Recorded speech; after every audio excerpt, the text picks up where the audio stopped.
Okay, hello, beautiful people. Continuing on from The Power of Oneness, Chapter 6, Number 4, Self-Sabotaging Behaviors. The controller role. Basic belief issue, personal power. When we play this role, we delude ourselves into thinking that we change our own lives by exercising power over other people. Depending on our personalities, we function in a subtle way through criticism and judgment, or more aggressively through overt attack and intimidation. Rather than work on ourselves, we become self-appointed experts for whomever we think we can fix, as though we believe they need to measure their accomplishments by our standards. When we play this role, we find ourselves wielding that mean, little, should word all over the place. What is that? I'm going to read that again. When we play this role, we find ourselves wielding that mean, little, should word all over the place. That sounds weird. Okay. Whether it's about a hairstyle, what to eat, how to raise kids, or make more money, we've got their answers. But really, we don't have anyone else's answers except our own. Although we play this role under the guise of caring, if we truly want to help someone, one of the most effective things we can do is enable them to discover their own resolutions by listening compassionately and without judgment. The emotional dividend of playing the controller is that we get to say, I'm telling you this for your own good. Are we really, or are we attempting to complete our lives by trying to control others rather than working on our own issues of personal growth? Our power is within, not over anyone else. The only person we have the personal power to change is ourselves. Okay, again, I don't really relate to this. I, of course, have met people that are like this, and I know that I try to control my own life in certain ways, but maybe as a parent, I can see this. I would think of an example of just trying to not to control, definitely not control her choices, because that's when I looked into democratic disciplining.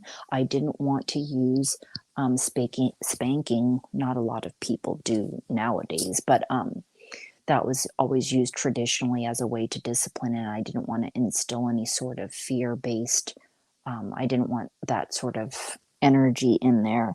So, but definitely like the way that I would like her to eat, or I guess shape her eating habits. And that didn't really work so well. So I had to release control of that area. That was very difficult for me, since I'm health conscious. I mean, of course, I eat trash food, and I would say like 80% of my diet is good, but I definitely don't eat enough balanced, like in the ways that I eat. And so definitely an area not perfect in, but I was never, yeah, about forcing my opinions or things on other people. Yeah, again, I'd have to think about that a little bit more.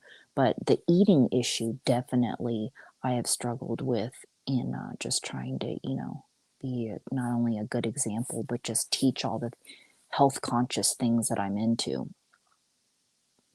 You just got to release control unless you want to just be extra stressed there.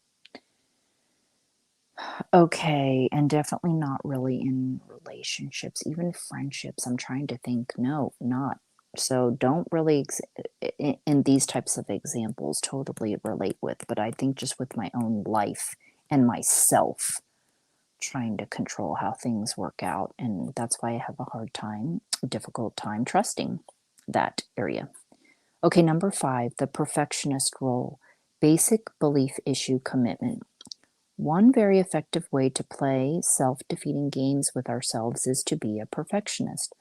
When we are playing this role, we are afraid to act upon our intuitive feelings and ideas because we feel too vulnerable.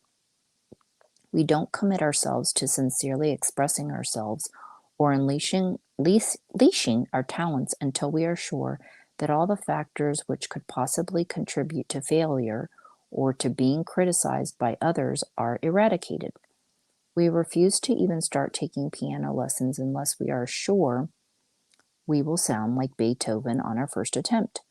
By demanding perfection of ourselves, we give ourselves the ideal excuse not to try anything that requires exposing our true self. That's interesting. Demanding that we be perfect is a form of self-attack in which we focus on our flaws. We frequently say that other people are never satisfied with our best efforts. In truth, we constantly undermine our own value by becoming a master of self-criticism. This becomes a blanket justification for not fulfilling our potential because we perceive that we are never quite good enough or qualified enough to shine in anything. The emotional buy-in is that we justify our avoidance of commitment by saying, "There's no use in trying. I'm not good enough to really succeed at anything." Sure enough, our fears are reinforced and we do not succeed at most things, not because we can't, but simply because we don't really commit ourselves to sharing our genuine self with the world. Withholding the expression of our true self is a behavior which causes us pain at every level because we are constantly in a state of contraction. We need to be gentle with ourselves by remembering that none of us is perfect. Our purpose on earth is to expand our spiritual growth by exploring and expressing the many glorious facets of ourselves. Okay, what I can say about myself in regards to this is it's not the commitment part. I was trying to go over what she actually meant with like the committing. We don't really commit ourselves to sharing our general self with the world. I am hard on myself when it comes to my training and expect a lot from myself, not only necessarily like I was going to say is that I expect certain things from myself, especially when I've been practicing them for so long. So it's not, I guess, expecting them to be perfect. Maybe it is, but I expect it's just, why do I keep doing that? You know, that particular, why do I keep pivoting my foot with the punch? Why do I keep dropping my hands with like, why do I need so much more practice? And that also probably comes with comparing myself to others, which there are people that actually require just as much as practice as me and aren't supernatural at it and get it the first time. So,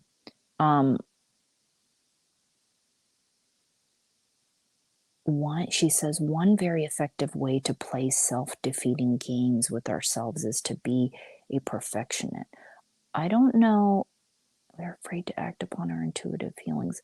I guess I can't really apply it. I'd have to think about this in something outside of training because I don't really think this could apply to me in another situation of not being my true self. Again, I'd have to think on that one, people. Okay, the perfectionist. I'm going to end there. There's two more, number 6 and 7.